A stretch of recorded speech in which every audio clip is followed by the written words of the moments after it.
যারা আল্লাহ ও তার রাসূলের আনুগত্য করে, আল্লাহকে ভয় করে ও তার অবাধ্যতা হতে সাবধান থাকে, তারাই সফলকাম। সূরা নূর আয়াত 52। বলো, আল্লাহর আনুগত্য করো এবং রাসূলের আনুগত্য করো।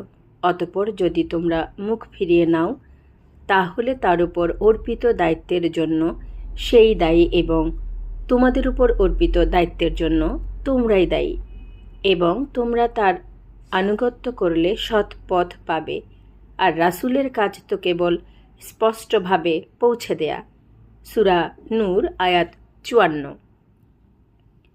যখন আমি মালাইকা ফিরিস্তাদের বললাম আদমকে সাজদা করো, তখন ইবলিস ব্যতীত সকলেই সাজদা করল। সে অমান্য করল ও অহংকার করল, সুতরাং সে কাফিরদের অন্তর্ভুক্ত হল। সূরা